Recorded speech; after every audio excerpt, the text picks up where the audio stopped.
it was 200. Yeah, John's trying to be bossy tonight. He's wanting to go to Dairy Queen. Oh, so they were. He's on the They're- Dairy Queen? What? That's where John's wanting to go.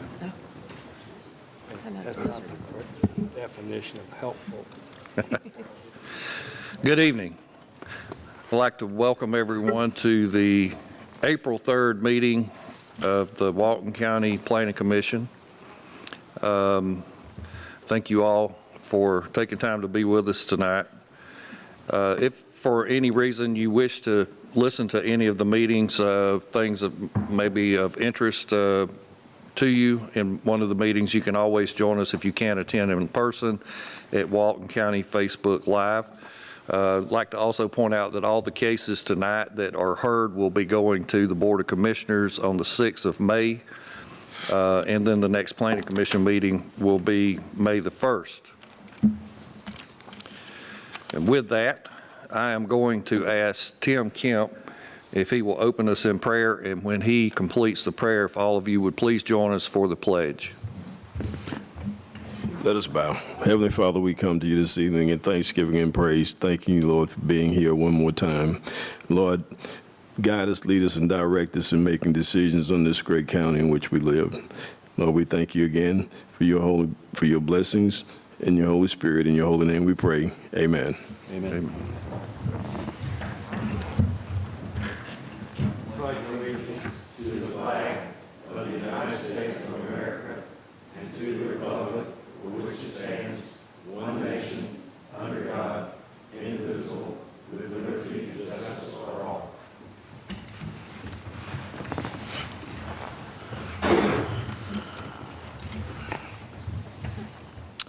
Okay, thank you for that. At this time, I'd like to call our public meeting to order, and I would like to say or show for the minutes that all of our members are here tonight. So glad to have all of you guys here with us tonight. Sharna was not able to attend, and we're going to certainly miss her, but I'm sure she'll be right back here with us next month. If all of the members have had an opportunity to look over the minutes from the March 6th meeting, if there's no errors or omissions from anyone, I will take a motion for approval. I make a motion to approve the minutes as published. I have a motion, I have a second. Second it. I have a second. All in favor, raise your right hand and say aye. Aye. All right. And we have no old business, so we're going to move right into our agenda for the evening. So a little housekeeping. If I don't see that the deputy's made it up yet, so I'll take his place as well. If any of you, or which most of us do obviously today, if you got cell phones with you, if you could silence those, we would greatly appreciate that if you could do that now for us. Also, regarding the protocol of the meeting, on each case, I'm going to ask the applicant to come up, give us an idea of what their plans are for the property, what their use is, what they plan to do with the property. Once the applicant has finished, I will ask for opposition. If there's several people on the same case in opposition, if you have got someone that you've nominated that can speak for a group, that's great. If not, individually, we'll try to get to as many folks as we can. In our ordinances, as far as the operational procedures of our meeting, we do have 10 minutes for each side, that being 10 for the applicant, 10 for the opposition. That includes no matter who's speaking how many. So I ask that if you do come up, be courteous to the person that needs to speak or wants to speak behind you. Also, if the person that speaks ahead before you, if they state something regarding their opposition, I don't find that, we really need to hear it over and over. We can, once we get it, we got it. And then, but if you have other things outside of what's been said, then we certainly want to hear you. And we are always appreciative for you guys showing up for our meetings. So at this time, first on our agenda for this evening, new business is CU 250095. This is a conditional use for outside storage. Applicant is John B. Crouch, owner EDK Realty Holdings LLC. The property is located at 2424 Lance Court. Is that applicant here? Yes, sir. If you would step up to the podium, state your name, tell us your address, and then tell us what your plans are for the property.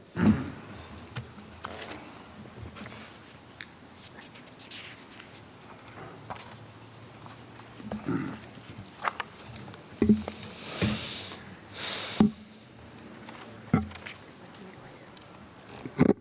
while she's getting that, I'm Brad Crouch. The property address, 2424 Lance Court. Do you need my home address? Yes. I'm at 5040 Northside Drive in Atlanta. And so I'm looking to buy this property and operate my business out of there. And the property currently is used or has used for outside storage. I think the property's been around for a while. And I'm looking to continue in a very similar manner, the use that it's been used pretty much for the whole history of the property. So that would include storage of landscape material like rock and sediment and other things. There's already some bays that are already on, you can see up there on the property, the kind of little white rectangles are those concrete blocks where you would store, river stone or sediment or other things. So that's, I would use it, and maybe some equipment outside, just general outside storage. So nothing different than what the property's being used for right now. Okay, thank you, sir. And I'm not changing anything in the configuration of the property either. I'm going to leave it just as it is. Okay, thank you. Any questions from the board members? Your letter of intent states environmental services business? That's right. Is that, what, can you describe that? So we're in the stormwater management business. So like if you had a property where you had a grass swale and it had, it was blowing out with sediment, too much runoff, we'd come in and repair it either with stone or turf management. We run vac trucks and we do underground, like cleaning out catch basins if they have leaves or sediment in them. We do pond repair, so detention and retention pond repair. So a number of different things in the stormwater market. Okay, thank you. Yep. Thank you, sir. Any additional questions? You don't have any intentions of storing debris, any of the stuff that you pick up from the homes, storing that on the property? So we wouldn't store it. We might use a roll-off container to empty it and then take it to the disposal facility in a consolidated manner rather than, taking it individually, but not long-term storage. It would be more of a consolidation of sediment and then taking it to the landfill as a bulk container.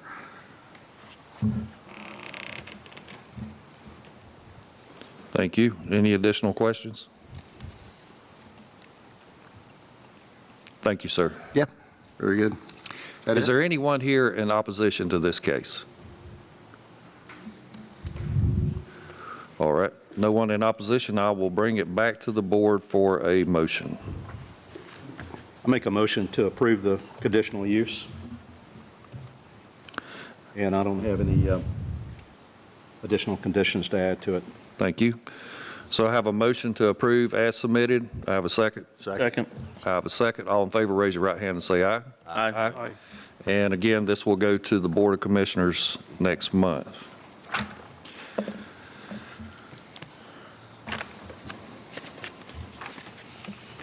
Next on the agenda for the evening is Z250082. This is to rezone 4.30 acres from A2 to O&I for a residential care facility. Applicant is Anna White. The owners are Timothy and Anna White, located at 1370 Snows Mill Road. Is that applicant here? If you would please step up to the podium, state your name and address, and tell us what your plans are for this property.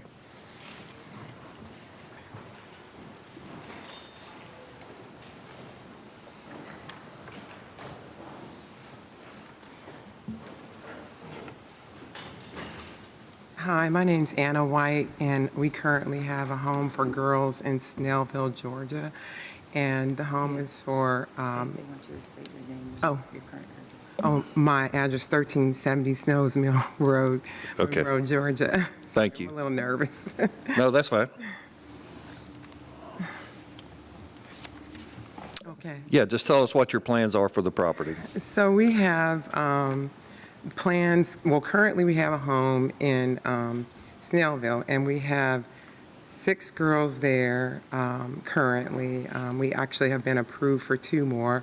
The girls are abused and neglected girls from foster care, And they are, some of them are sex trafficked, and some of them have had physical abuse, sexual abuse. These girls are in therapy. We do group therapy. We do one-on-one therapy and provide personal and professional development within the home.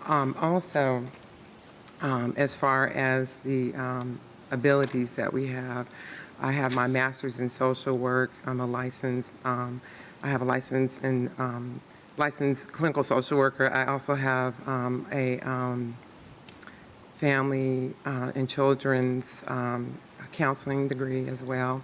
And my partner, Ashley, who is my daughter, she oversees the program in Snellville. It would be a home basically for Girls for Shelter, an upgrade from the current one that we have right now. It's a little bit smaller in Snellville. This would be one where the girls would be elevated. We have a lot more space there. There's 4 acres. The one in Snellville is 2 acres. And we plan to put farm animals like chickens, goats, and do farm therapy, that type of thing. She's going to tell you a little bit more about it. Hi. So, of course, I know that we sent over the documentation and paperwork on our website and things of that nature. As you know, we've been in Snellville since 2020. As of right now, we have run out of bed space. We've been approved by the state to open up more beds, but that won't come until July. But even once that happens, we know it's a constant thing that we are hearing from caseworkers and things. As a matter of fact, today alone, I thought I would bring up the subject. I spoke with a caseworker from one of the counties that are over here, next to here, telling me that they have 7 girls in the office and 5 in the hotel right now. So that's the numbers that we're dealing with. So what we decided that we were going to do after watching how things had happened and, grew in Snellville was take the home that we have over in Snows Mill and utilize that to open up more bed spaces and give more resources and things. The young ladies that we currently have, we are proud to say that we have several who have finished high school, some of them in advance. Also, we have some who are actually in college, some who have joined, learned a lot about the armed forces and have joined the military as well. We also have some who are even involved in dual enrollment. And when I'm talking about children, these are children who have been through extreme traumatic situations and who were not on track as far as graduation. We've had a success with that. One of the things that we all, DFACS loves to bring up is we've even had a child who came in who was supposed to be a senior, and she had finished her credits through 7th grade. By the time of being in our program, within about 6 months, she had already finished and was able to graduate on time. So those are the kind of statistics and rates that we're seeing, along with the ability to keep them, of course, off of the street. And even we've partnered with families and things like that of being able to get some of the children back in homes and getting those parents and things like that. Some of the resources that we have with helping with the parenting classes and, just how to handle a teenager, how to handle, a budget, those types of things we've been able to help them with and grow with. So our plan with this was to be able to extend that. We haven't had any type of citations, any issues as far as traffic go over in Snellville because we are off of a main road. We do not have several cars coming in and out. That's a safety thing for the children as well as for our staff. So we're pretty much, anybody who comes in and out has to, of course, sign in like how it was here, but you also have to show like ID and stuff. For us, we do make sure that even we would do the same thing with this home, with the home we have, is by putting in cameras and things like that, keeping the safety of the children and with our staff. We always keep at least 2 to 3 staff on site at all times because this is 24 hours. And again, you're talking about teenagers. One thing that I am very proud to say is my neighbors have been extremely supportive. They've never had to call the police about any kid breaking into their home, coming over there, having any kind of issues. They usually speak to the children and stuff like that. They come out, they see the girls helping, take out the trash, all that type of stuff. So we have a really good rapport with that piece of it. But just wanting to kind of give you a painted picture of what we have, along with schooling, as I mentioned, we do the schooling on site because that also keeps that trafficking back and forth and then being exposed to other things. They enjoy being a part of our community with youth group and stuff like that. They get to do it on Wednesdays and Sundays. I'm also proud to say we've had a few girls who've been baptized. So to me, that makes a difference in their lives and them feeling like they have adults who they can trust and people within their community versus them just getting left behind. Because if we don't do something about this, this is where we have the issues with these unwed mothers. We have these diseases. We also have the issues of people going in and out of jail and then producing children who go in and out of jail. So that's why we've been really passionate about it. Don't know if you guys were able to look at the website. I was CASA. My mother was CASA. I decided to take in foster children, adopted two. I'm extremely happy about that. Both of them are in the military. Both of them are in college. One is getting ready to graduate with her degree and things like that. So this isn't something that we haven't been doing and aren't familiar with this. So just wanted to give you a little bit of insight on what we're doing and what we would like to do at Snows Mill. Yeah, Thank you. And there's several letters of recommendation. I don't know if you guys received them from DFAC, from my workplace. I've been in my career for 22 years, and also from the therapy community as well. Thank you. Certainly. So I'm going to see what questions we may have here on the board, but I have a couple of comments and questions myself. One, it's been a while since we had a request for what would be termed for us as a personal care home, but those are licensed and inspected via the state, correct? Yes. Okay, so I remember that part. And Tracy, you can chime in on this. So your request is to zone this from A to O&I to be in compliance for a personal care home. Yes. But I'm not so sure with the O&I that your idea of having the farm animals there would be in compliance with O&I, Tracy. It will be? Okay. Just wanted to make sure because I don't like to, so I don't like to have someone have an idea and me not be able to fully understand that we're all on the same page. So any additional questions from the board? How many animals are you talking about? Well, we're taking this slow. So it's just a few chickens, like we have probably about 10 or 15 chickens at the most because the girls want to sell eggs. So we do workforce development. So not only we were looking at like they can generate some revenue by selling eggs and also, in the community, it gives an opportunity for them to engage and interact. Watching them. Honestly, as far as that piece goes, we would start out probably at most 10 chickens because we're also talking about upkeep of this. And as we mentioned about doing the bees, we have not moved past that part yet on anything further than that. We definitely won't be having any horses, and cows no won't be a horses, part of like it. maybe goats. Goats is something that we've talked about, but that hasn't been finalized because, again, the upkeep and, keeping track of that stuff, we want to make sure that we're on top of that. Yeah. I heard you talk about the schooling. Do you all do the schooling on site, or will they utilize Walton County schools? So it will be on site. The only time that we utilize Walton County is when they go on to do like tutoring and things like that, but partnering with Foothills and partnering with Georgia Cyber is our main source of the schooling aspect, just because of safety-wise. What's the maximum number of students you're looking to house at this site? So we're Probably 10 would be the maximum number, between 6 to 10. So I will be honest with you, just the same way that we did a slow pace with Snellville is going to be the same thing with this. We started out with 2 or 3 girls, and then we added as we went on versus just coming and having 6 to 10 children because, again, we have to match up personalities.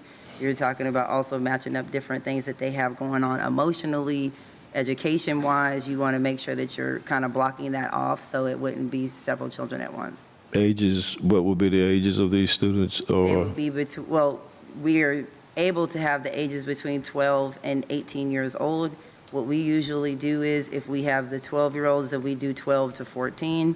If we have more so of the 14, we do 14 through 17 because we don't like to mix the ages. Unless it happens to be like a sibling situation, then we'll, of course, try to work with DFACS on that. But you have to be careful. Well, we like to be careful with that because when you have the younger children versus with the older ones. Yeah. What is the maximum length of stay per client? We've done up to a year, depending on them being able to get placement and things like that. So we don't like to really kind of cap it. Usually, what it at minimum is about 60 days. Maximum what we've seen has been about a year or 2 years at the most, Okay. before we could at least find a foster home or some type of relative or someone we could place them with, or if they're going off to school and things like that. What about security?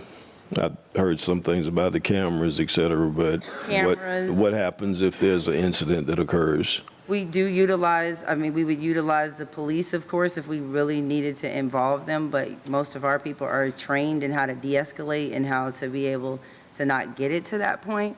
I will be honest with you, we've been pretty thankful to God. We haven't had any child who's ever tried to be physical with staff or anything like that. Tantrum-wise, they're children, they're teenagers. We do have that, things of that nature, but we haven't had anything where it was like someone of hurting someone or someone of taking things or that type of stuff we haven't had to deal with. You mentioned having 2 to 3 staff members at all times. That's 24/7? Yeah, yes, sir. Okay. And that's just, I'll be honest with you, it goes into safety, but again, you're talking about girls who've been through trauma, so attention. Right. So having that attention, having that one-on-one experience versus that I'm in this big old place and nobody really knows me and I'm just another kid here, we like to be able to give them that experience where they have at least, 1 to 3 people or 2 to 3 people who are there that they can kind of get that one-on-one when they're having those moments of feeling like I'm not at home with anyone and I'm, who do I go to talk about these emotions? Who do I go to talk about the fact that I'm let down, that I'm not having the ability to go home, or that someone, we have children who sometimes people pass away while they're there, all those Yeah. kind of things to get through that grief and things with it. Okay. I have no more questions. All right. Anyone else have any further questions for the applicant? Thank you, ma'am. Thank you. Both of you. Appreciate it. Is anyone here in opposition to this? Good. You ladies may have a seat. Okay, so thank you. No one in opposition. I will bring this back to the board for a motion. With all that being said, I know personally there's a need for a facility of this nature. I've experienced not being able to find a facility for a young lady that needed this type of emergency care. So at this time, I'm going to make a motion that we accept the presentation as is. Okay, I have a motion for approval as submitted. Do I have a second? Second. All in favor, raise your right hand and say aye. Aye. And this will go to the Board of Commissioners next month for you guys, okay? Thank you, by the way, thank you for what y'all do, a service to youth and to the community. It's such a blessing to have people like you. It's tough, right? Yep. It's not always easy, but very, very much appreciated. Yeah, very much appreciated, so thank you so much.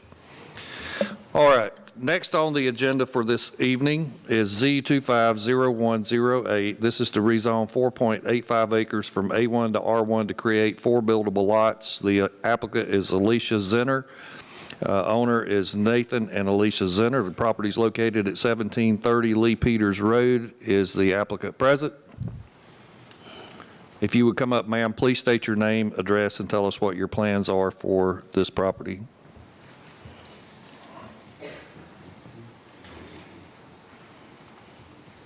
Good evening. My name is Jenny Van Ostrom-Willett, and I'm here representing the Zinners. They're in Florida. Currently, they're moving to Florida. I'm with Algen Realty. My address is 224 Alcovey Street. So the Zinners would like to change the zoning from A1 to R1 to accommodate a few more lots on that property. I believe they submitted a proposed drawing for you that meets the R1 guidelines. And their intent of course, they're going to sell their house and have some additional new construction built next to it. I think there's a demand in the county, and everybody can speak to that, for housing. We did a lot of research before we decided this was needed. There's a subdivision R1 zoning across the street. The homes in there in the last, excuse me, pollen, in the last year in the last 2 years, excuse me, have sold from 520 to 700. That's in Sachs Creek. There's a subdivision behind it, Maddox Farm. The sales in there average from 420 to 530.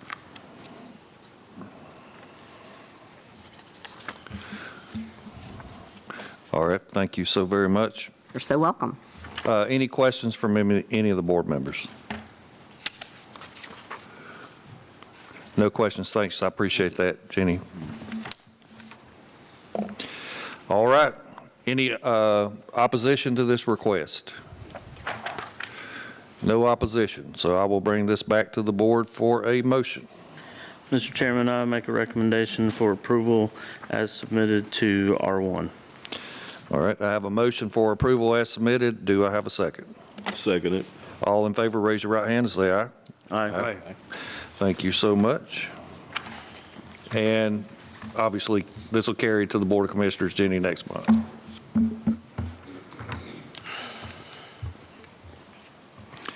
Okay. Next on the agenda for the evening is Z250109. This is to rezone 2.58 acres from R1 to A for beekeeping and selling both bees and honey. The applicant's Billy Farmer, owner Janice Farmer. Property is located 4878 Jersey Walnut Grove Road.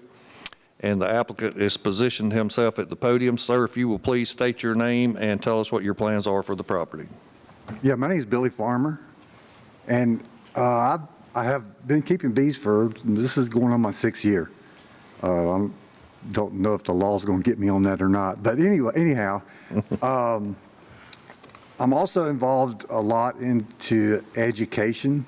My address is 4878 Jersey Walnut Grove Road, and I'm really involved in education as well.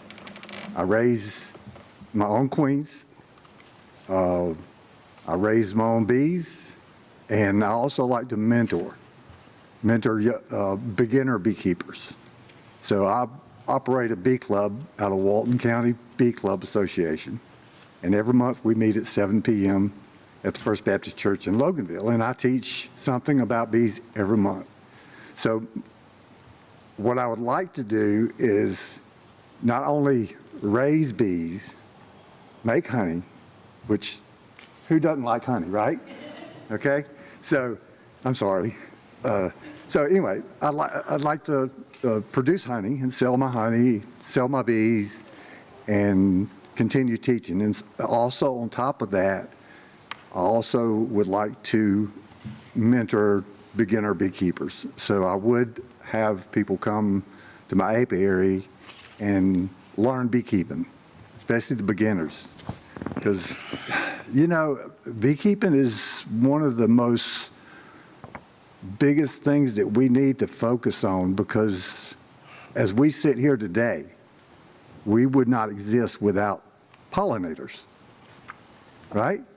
Now, there's countries across this world that has not even paid attention to that. I'm not going to go into the countries, but I've done research and studies. I've worked with UGA, Jennifer Berry and Lewis Bartlett out of UGA. And there's countries that didn't pay attention to pollinators, so especially the honeybee. We only have in our country 5% or less wild colonies. And if you deplete the beekeeper and deplete the honeybee, we're doomed. Okay? A bee will only live 21 days. Then she dies. Colony consists of all female bees. They do there you go, ladies. They do the housekeeping. They go out and get the food. They take care of the babies. They take care of the only one queen that's in the hive. And they do everything.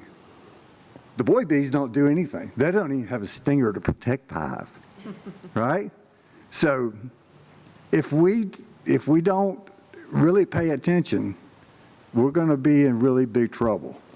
So it's important that beekeepers like myself get out and try to teach other people. You know, new beekeepers, our bee club has about 25 to 30 people show up every month. Some of them don't even have colonies yet, and they're learning, and they're wanting colonies. I give all new beekeepers their first colony. I give it to them, right? So that's how important it is to me. These countries that do not have the knowledge, they're now having to hand pollinate their crops because they don't have honeybees. You know, so, you know, not only is it important to raise the bees and sell them to other beekeepers, give them to other beekeepers, teach other beekeepers, you know, we're kind of doomed. And here's a fact that you just don't know. I've wondered for all my life, why did God, and I love God, but why did God put mosquitoes, blood-sucking mosquitoes, on this earth? They're pollinators. That's why he put them here. So I used to go and swat them. Now I'm like, you know, so they do. They live on the mosquito itself live on the nectar that they collect. The blood they get from you, they take back and feed their young. So that's a little bit of fact that nobody ever, you know, nobody really knows. But I've done the research on it, and when I found that out, I was like, oh man, that's great. So much for this extermination of and eradication of the mosquito, because they are very beneficial.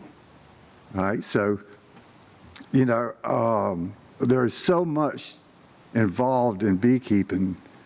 One colony of bees has over 25 to 30,000 bees in one colony. That's huge. So I'm not going to tell you that because y'all haven't approved me yet, but but I do have bees. I mean, I'm just an honest guy, so I do have 10 colonies, and I've had 10 colonies for 6 years. I've learned and learned and learned and researched and, you know, studied and talked to the UGA folks, and, you know, really have got a lot of knowledge that I can pass on, as well as raising the bees and providing bees for other beekeepers, as well as sharing and selling honey. So I would appreciate the consideration. Do you have any questions? Any question from any of the board members? No, but hey, thanks for doing what you do, okay? Sure enough. It is a problem. People better wake up and realize what's happening, but thank you for what you do. Yeah. I mean, I've seen a couple more. Yeah, I could go on. I got 3 more minutes. You know, I see these. I go down the road. I was coming here today, and I come the back roads from Walnut Grove, and I looked over, and there's some construction, and it is just barren. And what people don't understand is some of these, the agriculture part of beekeeping is huge. The tulip poplar, the first source of pollen and nectar is some of the trees, like the red maple tree. That's the first source, and they go through here. They don't decide. Okay, I'm gonna leave this. They just take it all. And if we keep going in that route and not replacing, if it was me and I had a decision to make on when people were building, if you want to take down pine trees, take all the pine trees you want to take. but you replace them with tulip poplars. You replace them with, red bud. Even the holly bush is a source of nectar. It just goes on and on and on. So, it just disturbs me to see this, destruction. I used to be in the building industry, and, we would clear land, but we had to leave so much, but so much was what's not good for the environment. I mean, yeah. So I understand we have to have building, but if it was me, that's what I would say, leave, go get your arborist and go through there and leave all the red maple trees, the wild cherry trees, all the things that the pollinators really, really, really need to survive. So, all right, I'm going to cut it at 1 minute and 45 seconds. Thank you, sir. Any additional questions from any of the board members? Thank you, sir. Okay, I you appreciate bet. it. Is anyone here in opposition to this request? No one in opposition. I'll bring it back to the board for a motion. I'll make a motion to approve case number Z25-0109 as submitted. All right. I have a motion to approve as submitted for this case. Do I have a second? Second. Second. All in favor, raise your right hand and say aye. Aye. And this too will move on to the Board of Commissioners next month. Next on our agenda for the evening is Z25-0110. This is to rezone 81 acres from A1 to R1 OSC for a residential subdivision. The applicant is Carter Engineering Consultants, Inc. The owner is Grady Thompson Enterprises, LLLP. Property is located on Nicholsville Road. Is the applicant here? If you would please step up to the podium and tell us what your plans are for the property. Hey, how are y'all doing? Logan Moss, 1110 Tallis Street, Bogart, Georgia. So what we've got here is a proposed subdivision. It's hard to follow up being a pollinator, all that good stuff. So, so what we've got is 81 acres, and we're proposing 62 lots. I've reached out to a lot of the commissioners and kind of some of the feedback that they're getting in regard to the subdivision. I guess the reality of this thing is, that this is land that is going to get developed one way or the other. My home communities, who I represent, we are a local group. Jacob Prather, he's grew up in Walton County. He was from Good Hope, lived in Good Hope for most of his life. So we do care about what happens in Walton County, and we do take pride in what we, produce and how we do it. So with all that being said, like I said, we've spoke to commissioners, and we're trying to get feedback from the public and what they want to see. And a lot of what we've noticed is water quality and erosion and preserving wildlife, bees, pollinators, stuff like that. So I've noticed a lot of hang up on the 0.66 acre lot. Well, by doing so, this site's obviously 81 acres, and we've proposed 62 lots. So that comes out to, roughly 1.3 acres per unit. Per the R1 code, we are allowed up to 81 lots. I get the lot sizes smaller, but by doing that, we're able to condense the project into I guess a smaller footprint that these homes will take up, preserving a lot more open space, reducing a lot of your water quality issues and stuff like that. Now, granted, anytime we do one of these developments, it's 10 times more protective on water quality than it really should be, but that's fine. And there won't be any issues like that. I get you have your nuances where people do have their water quality issues and stuff like that, and silt fence blows out and it goes down creek. That does happen, of course, but we like I said, we take pride. We're from Walton County and like to see, the future of Walton, live up to what it's supposed to be. So I've got Josh here. He's kind of got a couple items he wants to go over with you guys, but that's just sort of how I wanted to kick this thing off. So I'll let Josh take it from here. Thank you, Logan. My name is Joshua Scoggins with the law firm of Underwood Scoggins. My address is 202 Triple Gap Road, Cumming, Georgia, 30040. I, too, am a Walton County native. And my father's also a beekeeper in Social Circle, but I'm not going to say where because I don't think he's owned. So what we have here, as Logan said, is basically 62 lots on 81 acres. We're asking to go to the R1 OSC zoning district in order to preserve the open space. The actual density for the project on a gross acreage basis is less than 0.77 units per acre.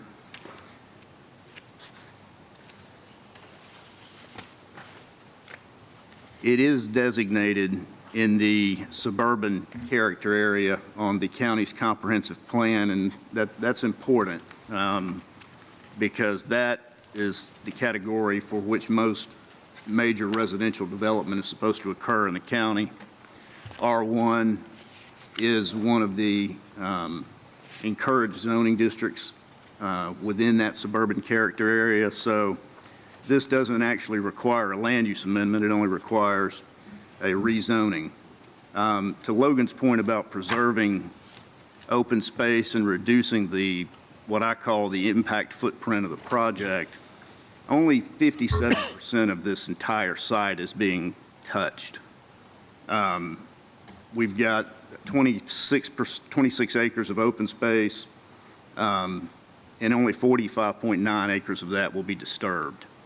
So if you look at the comprehensive plans, the description of suburban character areas, you'll see that this development and the OSC overlay itself provides a lot of the items that are encouraged. Under the suburban character area, open space, master plan developments are encouraged to preserve green space and retain rural characteristics. Encourage voluntary resource preservation through conservation easements. Of course, this property would be governed by an HOA, and all of those open space areas would be perpetually preserved pursuant to the covenants. Cluster development to encourage land use efficiency and protect natural resources. That is something that's happening with the OSC, which is why, frankly, I think it's one of the better overlays that I've seen in most of the counties I work in. My PowerPoint would not load, so got it. There we go. So I'll just use this one to kind of give you an idea of the homes that My Home Communities builds. I have handouts if you want them too, but basically what you're talking about is houses that are going to be a minimum of 2,200 square feet for single-story ranch products and 2,400 square feet for two-story product. We have a 100-foot buffer against Nicholsville Road, excuse me, and all of our setbacks meet the requirements, so we're asking for no variances on this. With that being said, I'll reserve the remainder of our time, but again, this is a plan that makes sense given the sensitive nature of the site environmentally, and I've represented My Home Communities for several years now, and they're one of the best small builders in the area, so somebody I'd certainly encourage Walton County to work with going forward. Thank you. Thank you, sir. Any questions for the applicants? All right, thanks, guys. Well, either somebody sent y'all something in the mail and said we having a drawing tonight, or y'all are here for opposition to this case. How many's here in opposition to this case? Great. So I kind of give the parameters at the beginning. If you're going to speak, and obviously it's going to be tough for me to get everyone up here. So if y'all can kind of do a little commingling, appoint individuals, or if someone comes up and talks about what you have to say, then maybe you won't find it necessary to speak yourself, and we're not discouraging that. We're just saying time is of essence, so we would appreciate the courtesy that you give to the other folks here who wants to speak.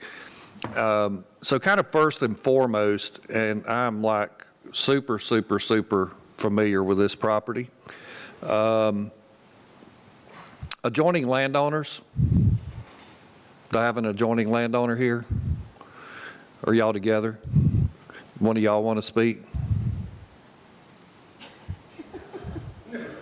Don't. No?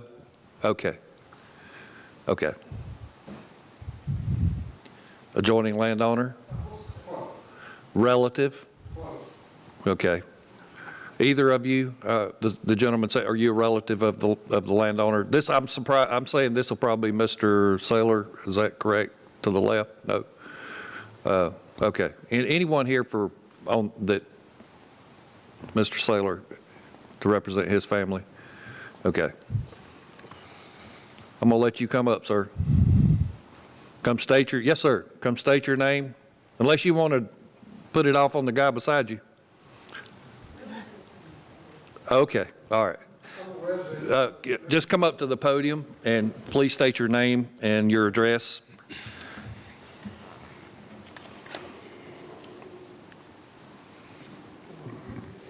My name is Joe Brooks. I'm at 720 Nicholsville Road. We're kind of catty-cornered to the property, and we have a farm. I have two major issues or concerns. One is safety. I saw nothing in the materials here. There's been feedback from the county to address some of the safety issues. I'll give you an example. Highway 11 and Nicholsville Road, if you try to take a left turn, maybe even a right turn, you've taken your life in your hands right now.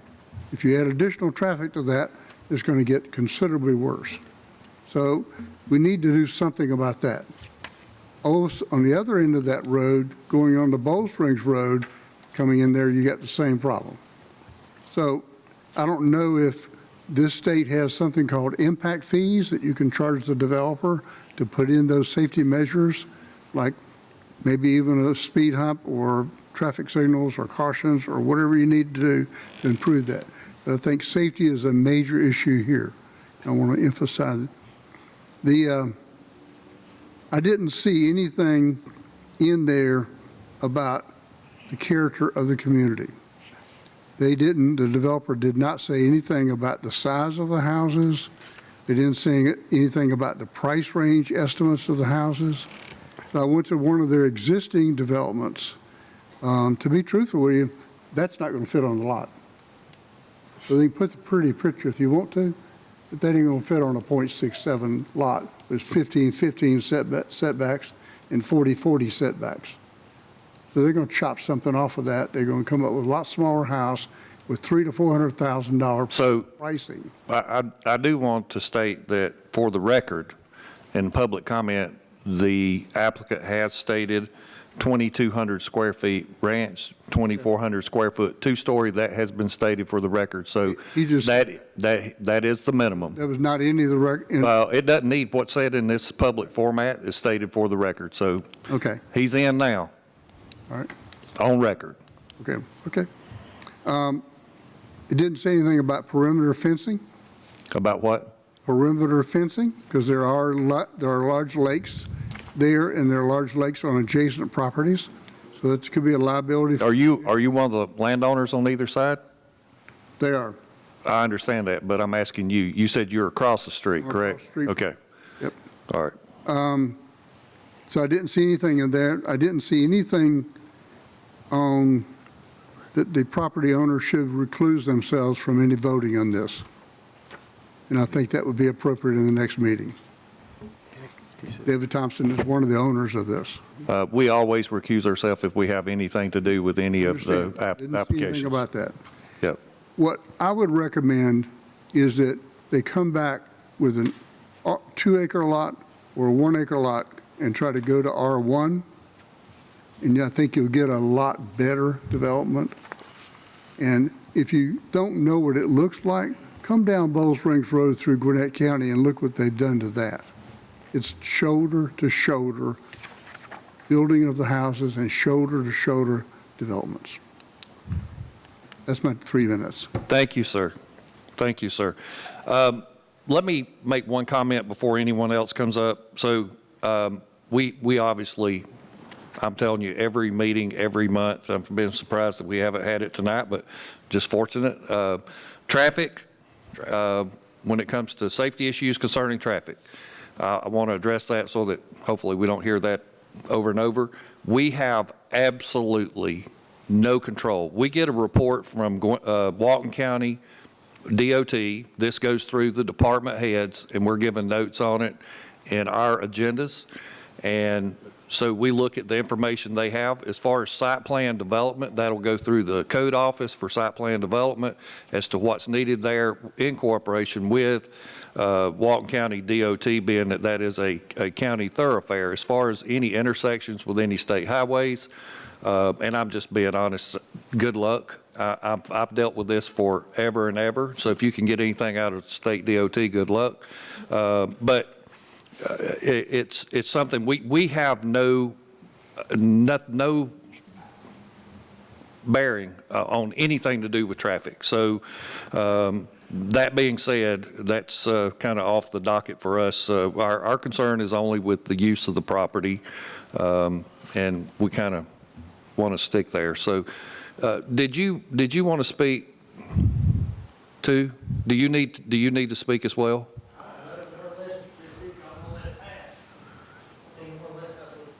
Is that what I said? Okay. All right. Anybody else want to speak? I didn't say that, but I'll let somebody else speak. I said I didn't want to talk about traffic.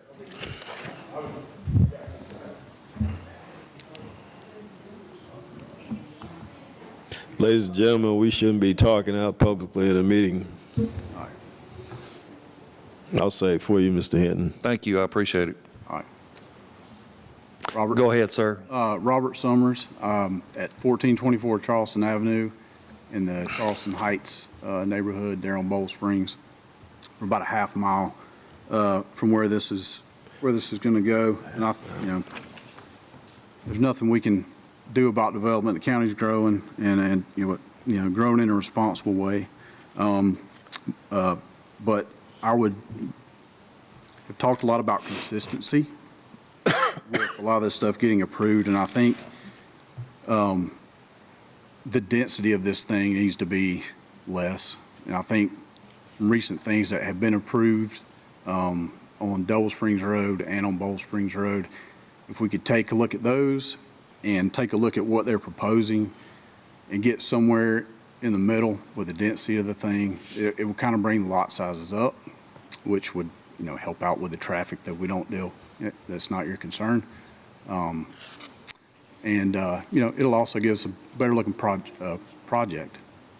You've got landowners on either side that land is going to be developed one day as well. So whatever, really happens here, we're kind of setting ourselves up in this little pocket of the county for more of that. So, I just like some consideration to be made for, what you are approving, what has been approved, and then looking forward into the future, 10, 15 years down the road of what this area might look like. So, other than that, I'll keep my traffic items to myself. Thank you, sir. Who else is here that wishes to speak? All right, come up. Just state your name and address and tell us what your concerns are, please, sir.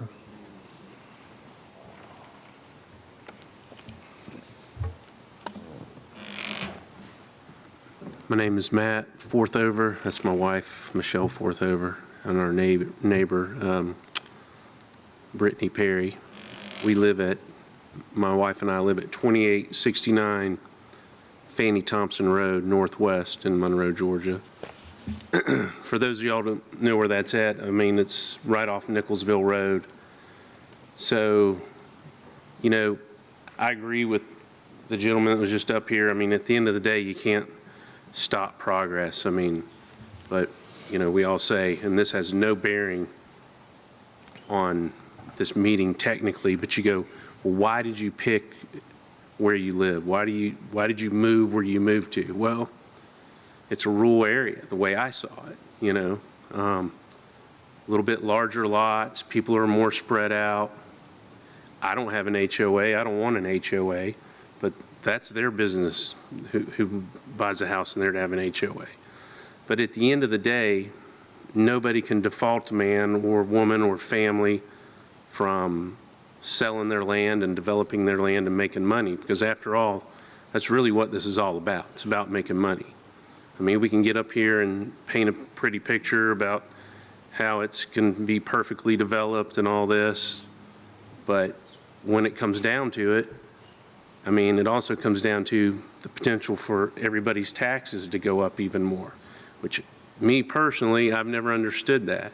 You build more homes, you get more tax revenue, but then our assessed values change and our taxes go up even more. So whatever, that's an issue. It's not a dog I can fight, because I'm not going to win that fight.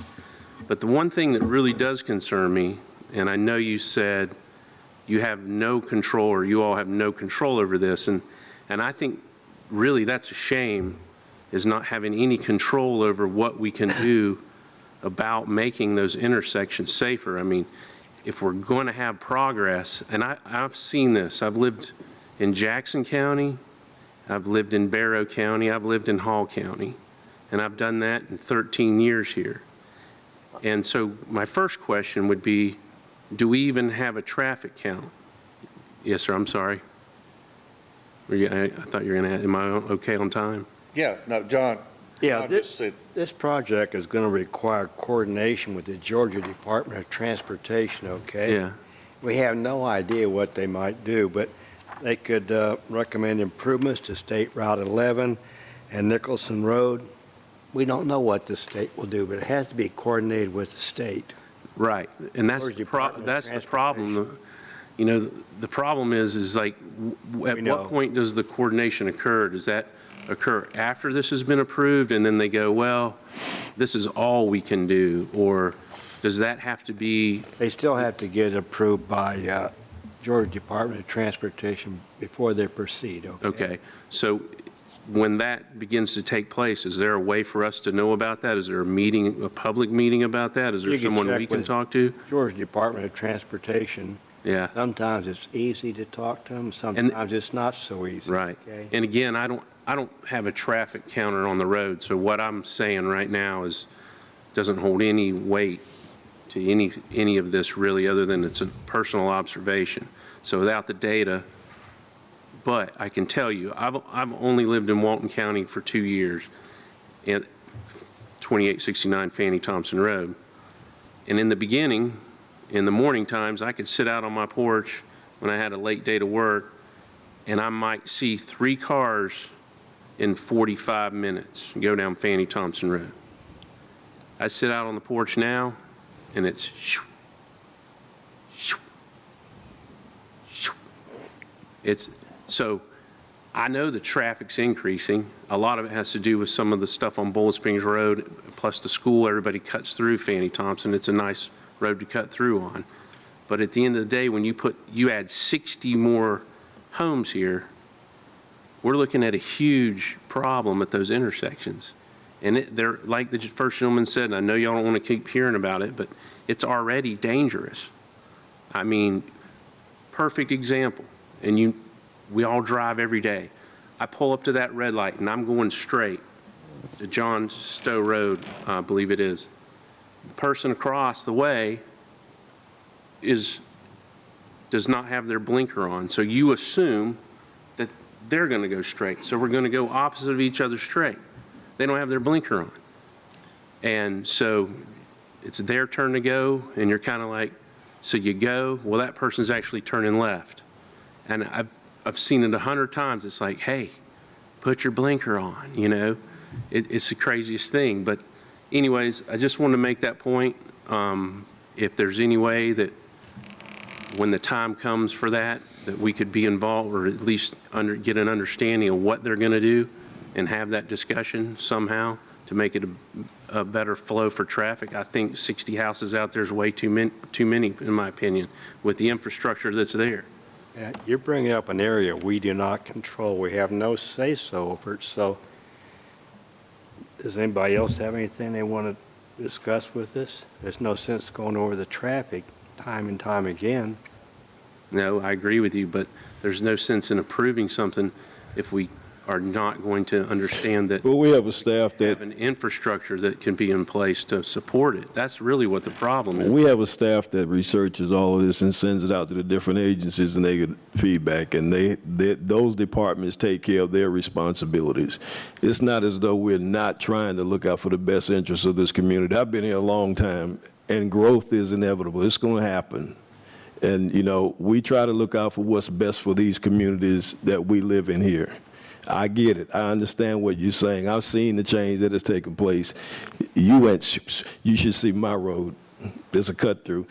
It's like this with tractor trailers coming through. And you probably would have wished that maybe they would have done some more. There's a lot of things I wished. I mean, And it was out of your control, and that's what we feel like. well, one great thing that's happening now, they're building a bypass. And I'm hoping that they will hurry up and finish that phase and start the second phase of it. Yeah, well, that obviously, that's not going to do any good on Nicholsville Road and 11. I mean, but anyways, thank you Yep. for your time. Thank you for hearing what I had to say. Thank you, sir. Thank you, sir. We appreciate it. Thank you. Okay. You got it.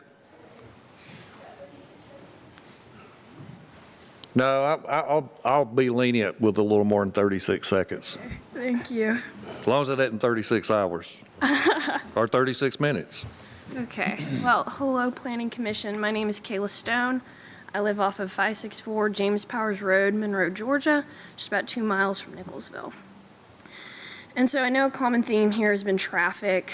I'm not going to harp on that, but I think it's important to bring up some GDOT data just over the past couple years. Kayla, 35 accidents. Kayla, Yes, I appreciate it. This traffic. But 35 accidents. I know.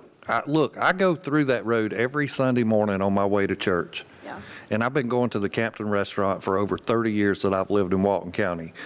I don't know that anyone can tell me anything I don't know about both of those intersections. So I'm very much apprised of the intersections. I'm apprised of how dangerous they can be. There's certainly a lot of intersections in this county that are dangerous. Again, the information you're going to give me is something that we all know, and it is up to the county and the state to coordinate as this goes through the planning department. So we're simply here to look at the use of this land, and I want to just say that if you have something additional outside of traffic, we'll be happy to hear it, but if you would give us a little break on the traffic, we'd greatly appreciate it. I will. I'll also add, though, as the Planning Commission, if you do rezone to allowing higher density, that does have traffic implications at the end of the day. But I'll move on from that. So essentially, I would just like to touch on a little bit of the community surrounding Nicholsville. Basically, they just strongly object to the proposed density of the rezoning. This area, as many touched on, is historically maintained an agriculture and rural character. Residents chose to live here for that reason, and allowing a high-density residential development will fundamentally alter the nature of the community. And this isn't just happening to Nicholsville, it's happening all across the county. But essentially, many members of the community are just concerned about overdevelopment without proper infrastructure, but we won't touch on that. So essentially, basically, this property was purchased under A1 agricultural zoning, and I believe that community feedback should be heavily considered before allowing rezoning. Growth should always be measured, responsible, and accompanied by infrastructure improvements. We recognize that growth is inevitable, but not at this density. For example, down Bold Springs, there's 5-acre lots. These are higher square footage homes, and there's not a lot of pushback on these lots. They're great looking homes. It preserves the rural nature of the community, and that's just something that we, as a community, prefer rather than kind of these higher density rezonings. So anyways, I would strongly encourage the commission to listen to the community, deny the rezoning. Obviously, the landowner still has ability to profit, but again, it's just the density that is of the main concern. So, but thank you for your time and consideration. Thank you so very much, and thank you for working with us on that. I appreciate your bearing with us. Any further requests?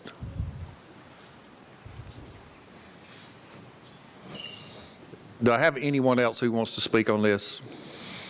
Okay, I'm going to kind of cut this off right here. Yeah, I'll ask for that. Yes, sir. Okay, hi, my name is Michelle Forthover. I live at 2869 Fanny Thompson Road with my husband, and I have a question. I just want to make sure I understand this correctly. Basically, in the proposal, there are 62 units proposed, but 45 acres of the 82 acres is? 81. 81, okay, so only 45 acres will be used. So I'm understanding this correctly, it's a .67 lot, is that correct? No, ma'am, they're not consistent. There are some lots in there that are just over 6/10 of an acre. Okay. So let me go ahead, because I was going to kind of add this in the end, but if you're going to bring it up, I want to go through this very quickly. So in Walton County, the minimum square footage on a lot for a septic system is 27,000 square feet. An acre is 43,500. So it's over a half acre that you have to have for your septic system and repair. Okay.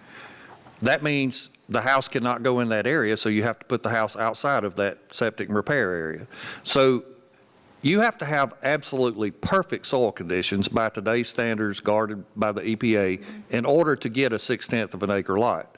Some of these lots are less than perfect when soil, so then you increase the size of the lot for the capacity of the septic system. So this is like a balancing act when you try to put this together. But I'm kind of glad that we had the case tonight with our beekeeper friend, because if you may have not been in any of our past meetings, and I don't want to say I'm a proponent, but I do want to say that I see the positives to an OSC zoning, and that is that we require that there be a portion of that property that be set aside for green space perpetual from now on, cannot be disturbed. In the case of this property, it covers a wooded area behind a pond. It also covers the pond that will not be disturbed. According to our code, they could have, by our regulations, one home for every acre, meaning they could have 81 lots requested. That would mean that they would have to then utilize more of the property, not set aside any for green space. They're getting 62. Yes, it might be a little smaller lot in some instances where the soils are really good, but there's also some lots in here that are at an acre or just over an acre. So it is a blend of those lots. I think the most essential thing is what is set aside for green space. So hopefully that answers your question. Well, that was one of them. I just really wanted to wrap my head around it. Yes, ma'am. Well, that's why I felt like I deserved it. I was going to state that at the end, but I felt that you brought it up, I would tell you, and hopefully that gives a good explanation of why and how these things work and how they do, conserve part of our ecosystem with the green space that's set aside. So the only second part that I had, you just answered that, because I wanted to know if they were going to be septic and or sewer.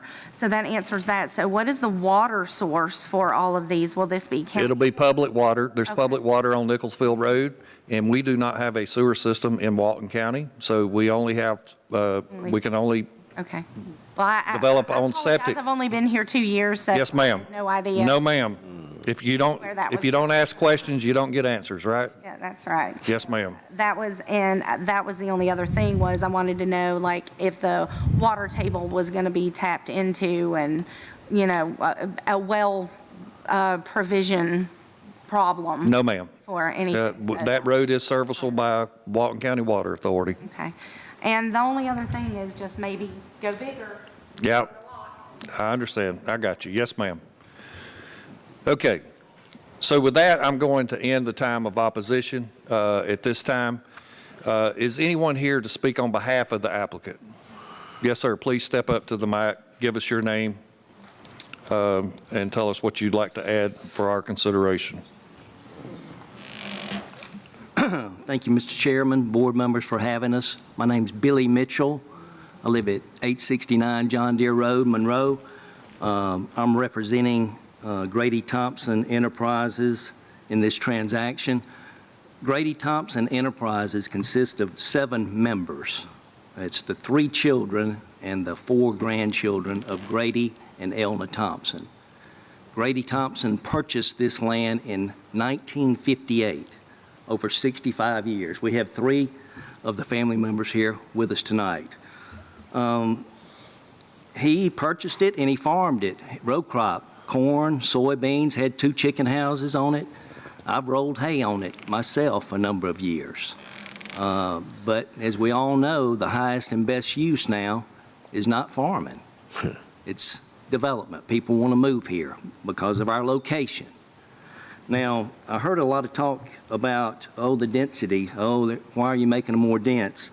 If you look around, and these developments are within 2 miles, some of them adjacent. Jefferson Hall, the Orchard at Bold Springs, Rutledge, Sandra Way, White Columns. These developments weren't done 5 years, 10 years ago. They were over 20 years ago, 2000. This open space conservation's been around a while, so it's not like it happened yesterday. And the owners, they have a right to sell their property for the highest and best use. And that's what we're asking. I'm going to leave you with a quote here. The owners have a constitutional right to sell for the highest and best use under the Walton County codes. The government cannot confiscate that without justification and compensation. John Roberts, Chief Justice, U.S. Supreme Court. For the family, we respectfully ask you to grant this rezone as requested. Thank you. Appreciate that. Thank you for your comments. At this time, I'm going to ask the applicant to come back up for rebuttal.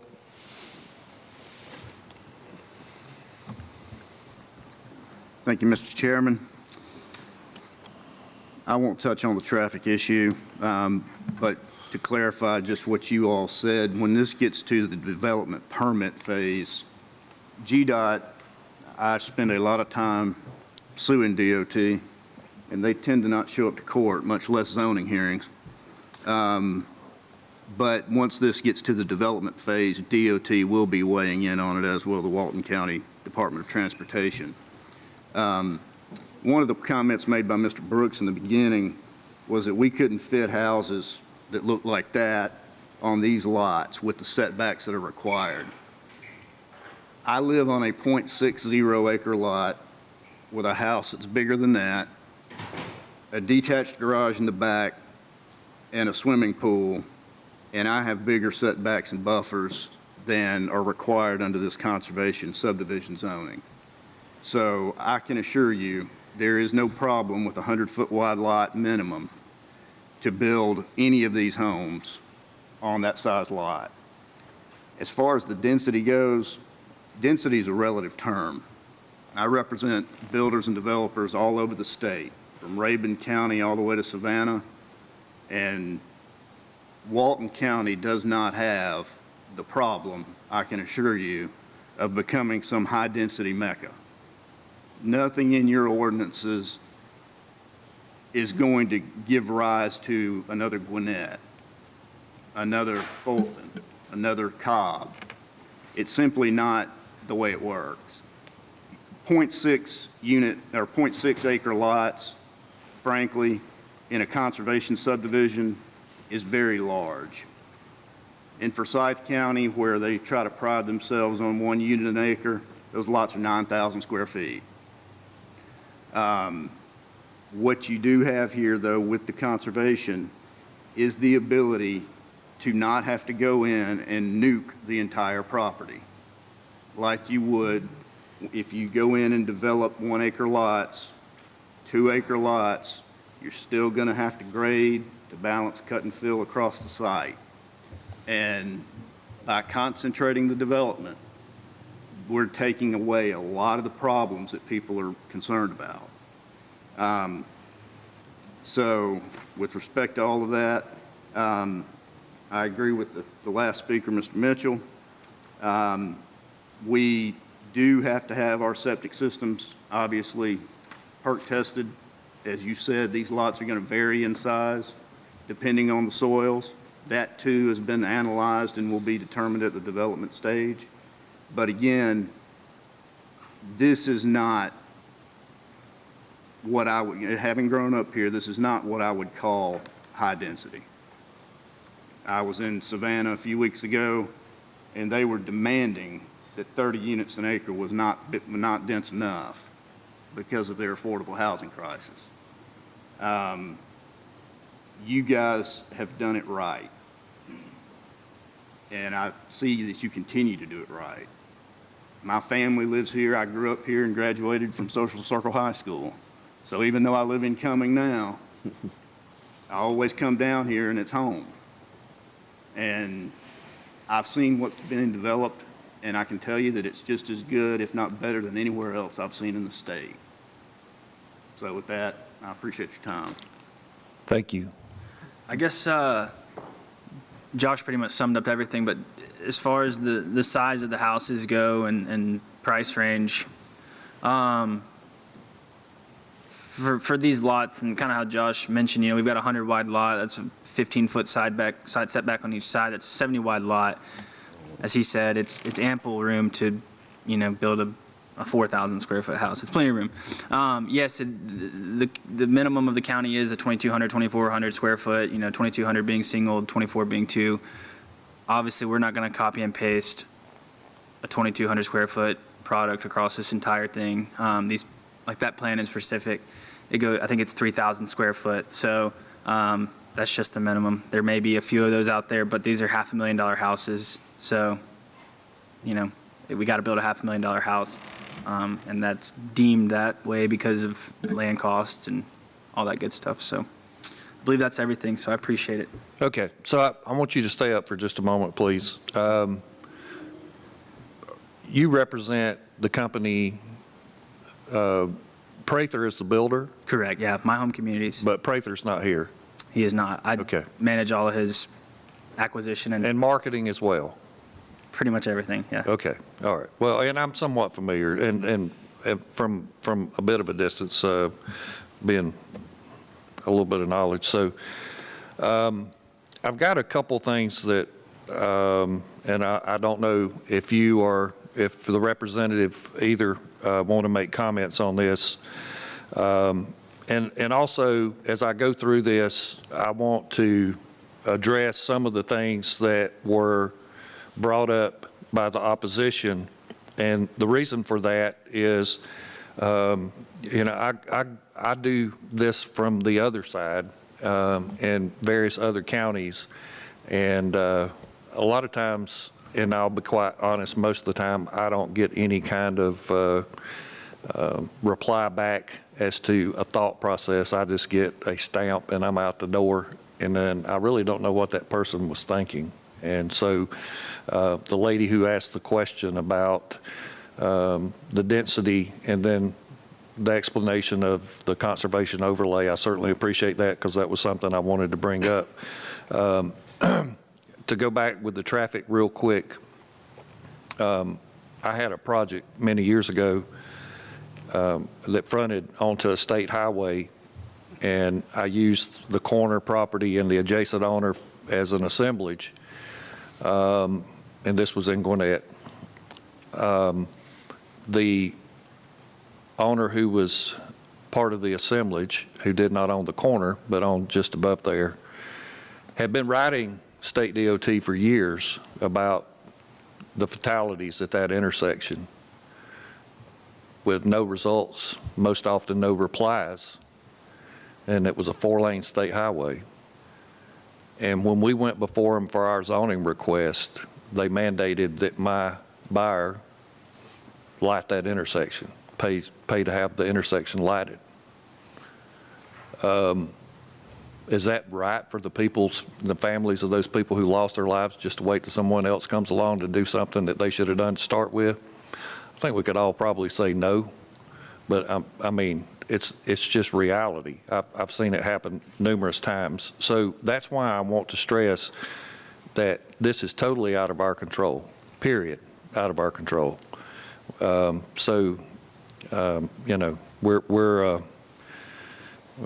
here for an alternate reason, and that again is to look at the obvious use of the property. There was also someone who brought up ma'am, and I think it was you, the 5-acre parcels. I'm going to say to build this size home on a 5-acre parcel that you're looking at greater than $1 million. I am a realtor by trade. I've been doing it for 27 years. This is the first time, and I've said this before, and I have to apologize to my board members, but you guys aren't here every meeting. They are. It's the first time in my career that I cannot help and assist first-time home buyers. Cannot do it. Between the interest rate and the value of homes, they can't purchase homes. They move in with their parents and live in a basement because they can't purchase. A single individual, most kids now don't get married to the late 20s, early 30s. Single income, they have not a chance of qualifying for a loan. So for the implication that we should be building products that's $1 million to $1 million for 24-year-old college graduates and newlyweds is absurd to me. I'm a proponent of trying to find a way to make housing more affordable, to the point that it was the number 3 thing on the debated in the presidential election. I'll be the first to say I haven't seen any results from that, but I'm sure hoping we get it because it's very much needed. Housing affordability has never been so far fetched for young homeowners than it is today. So to make something, and even in this price point, a $500,000 home, I would hate to know that I'm 24 years old and my option is a $500,000 home, just being honest. The other thing that I wanted to kind of get with you guys on, and if I remember right, and this goes a long ways back, and I know you're sitting there next to David, your family, Mr. Marlowe, was that your dad? I got to meet him several times years ago. I had cattle and farmed in that area, so I got to meet him years ago. And I know there's some concern with you being an adjoining landowner, yet you guys didn't want to get up, but I want to make sure that you know that I know you're here, number one. The second thing I want to tell you is that with this going to an R zoning from an A, it requires that there be a 50-foot buffer around the entire perimeter of this property. So that's there. But I'm going to take this a step further, and this is where I want you guys to get with me on this. Both parcels that adjoin on either side are farms. Correct. Active farms. Correct. One hay production, the other one cattle. They have fencing. They have fencing there for a purpose. You know, if I sat here and did something which I don't find necessary and said, you know, you need to put certain fence, this or that, then I find like whatever, there's not any fence that's going to really work for cattle other than cattle wire and barbed wire. It's the best.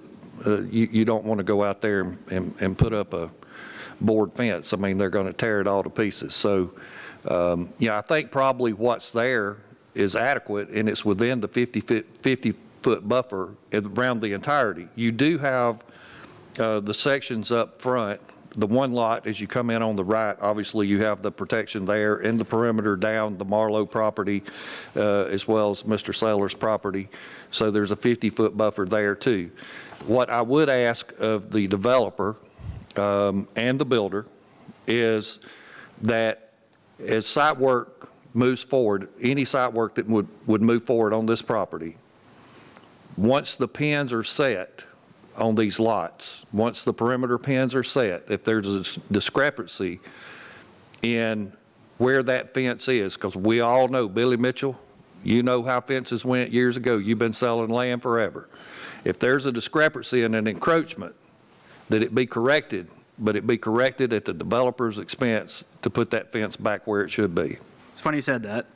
There was a discrepancy, and it's already been handled. Okay. Well, I'm just saying, do you have a problem with that? No, not at all. Okay. So what we did, just to, clear it with you and let you know, like I said, we're from Walton County. We want to make everybody happy and try to do everything, above and beyond standards. So one of the adjacent property owners, like you said, the fence was put down a long time ago. Well, it arguably, encroached in our property.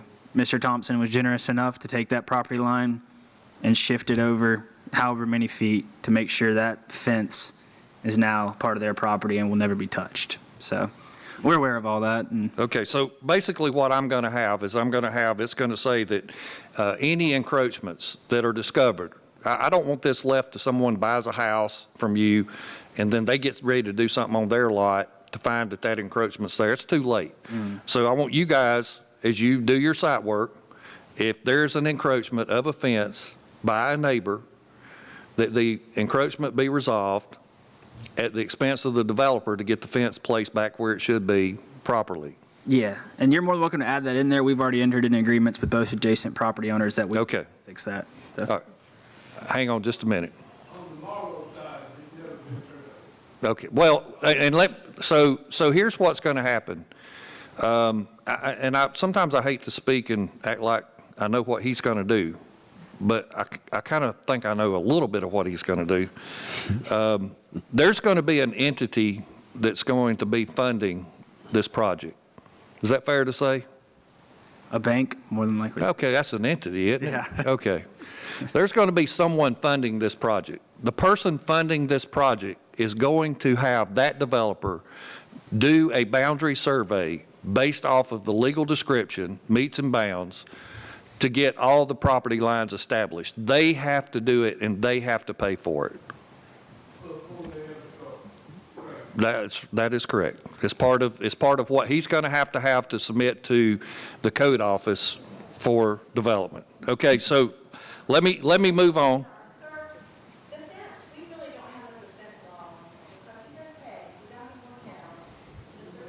Okay, well, let me do this. I can't go back to opposition, and I know, and I want to be as fair as I can, but I have to follow a protocol. That's okay, but I have to follow a protocol, and I want to honor what you're saying, and I want to listen to what you're saying. I closed the public hearing, so you're going to have an opportunity next time, and I encourage you in front of the Board of Commissioners, if you got something you need to clarify it there, okay? And if you feel like that there needs to be something in place, obviously, and I've had this before, one of the concerns is that you have an agricultural piece of property. I know you guys have a couple ponds on your property, kids in the neighborhood coming over on. I encourage you, because that wasn't brought forth in this meeting, and I know it's a concern without even having to ask, I would encourage you to show up at the Board of Commissioners meeting and please state that at that time, okay? All right. So with you right now, the second thing is, being that there is farmland on either side of the property, and I want to say I tried to print this off where you guys could take a look at it, but our attorney friend here is going to be all too familiar with this.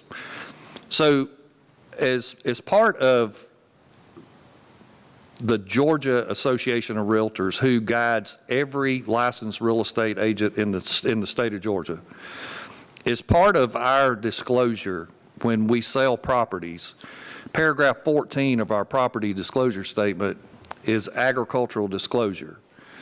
This is not always the case in the purchase and sale agreements for new construction, because most often those are drafted by attorney for their client, and it's not always included.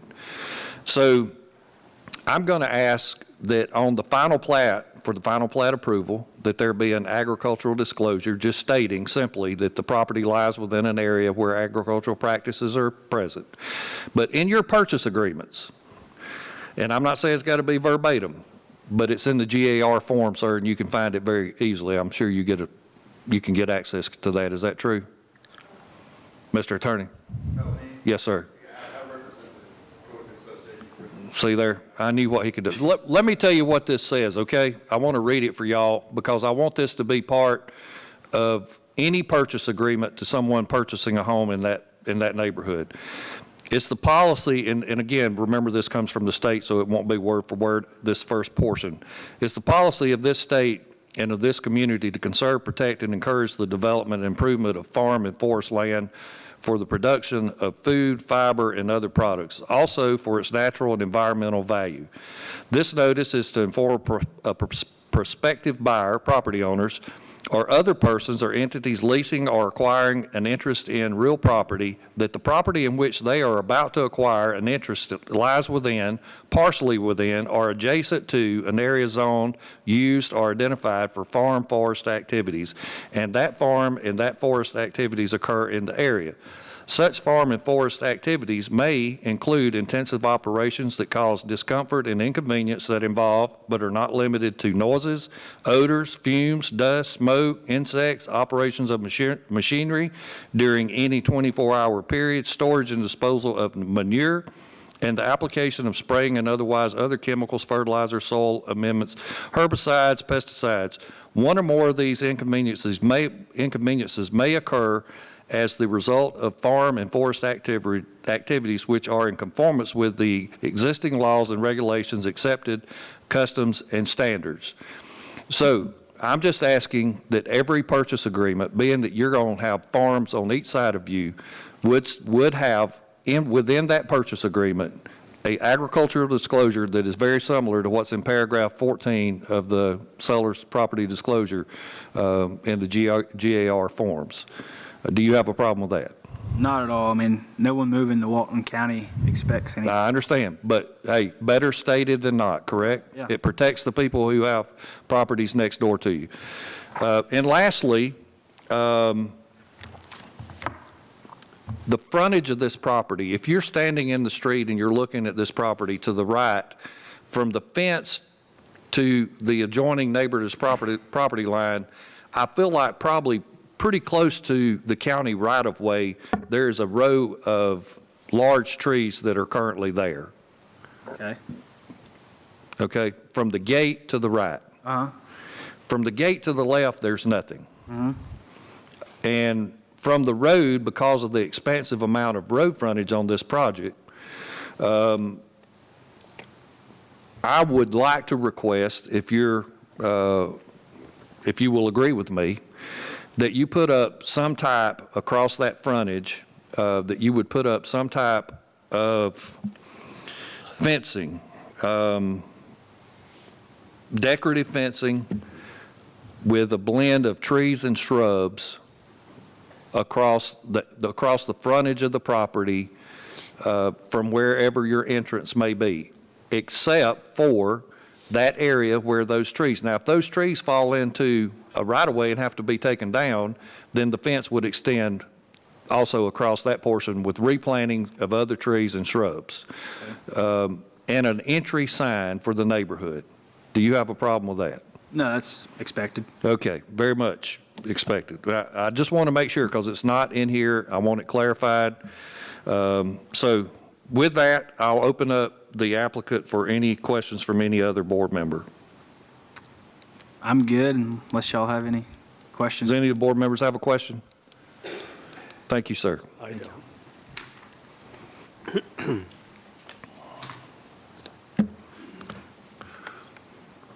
Any further remarks or discussion from the board?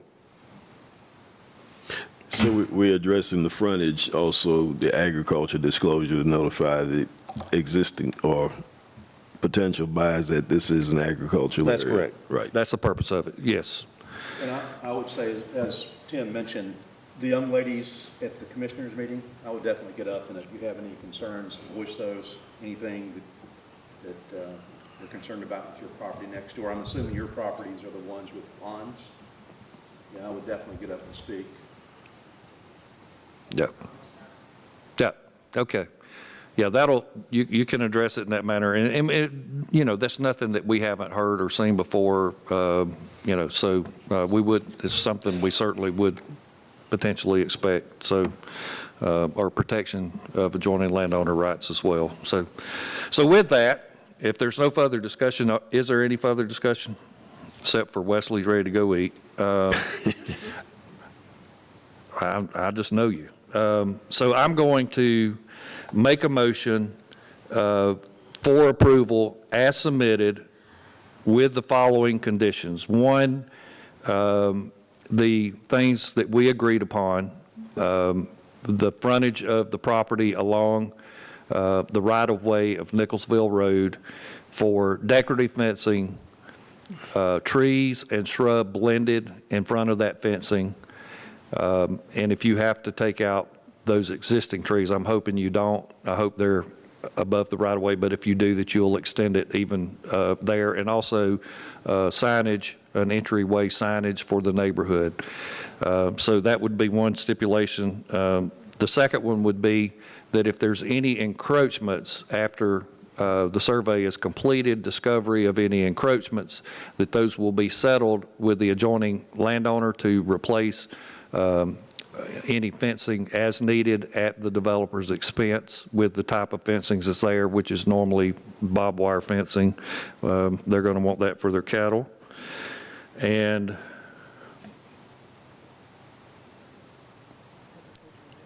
the property, as far as all purchase and sale agreements for the one, I want it recorded but limited, just acknowledging on your final plat approval, but also want the agricultural disclosure added to all purchase and sale agreements to protect the farming practices on the adjoining properties. Okay?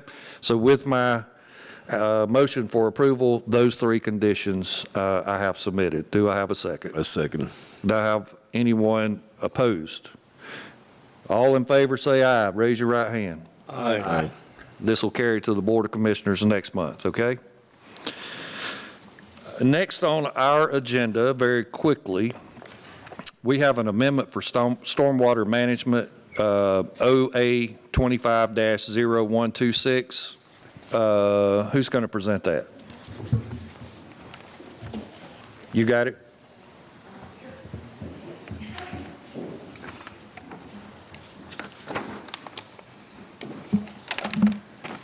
So we have an amendment to add stormwater management agreement, or stormwater management amendment, which would be Article 11, Part 2, Section 270, is to add special tax district for maintenance and repair of stormwater retention and detention facilities within subdivisions. Okay. Any questions regarding this ordinance change or addition?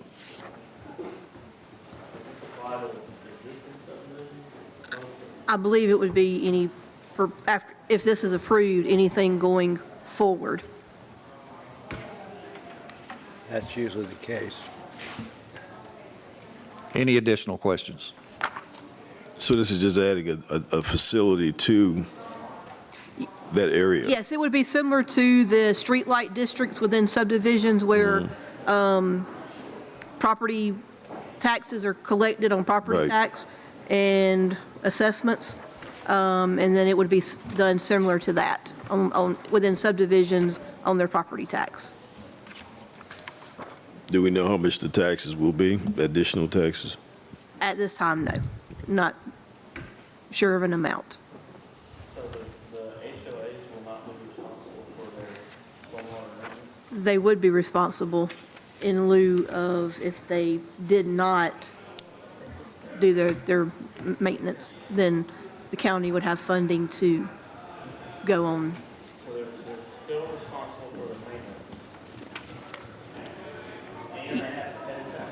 If they don't, if they don't do the maintenance, then we would have this in place, then they could assess, yes, to funding for any maintenance repairs or anything.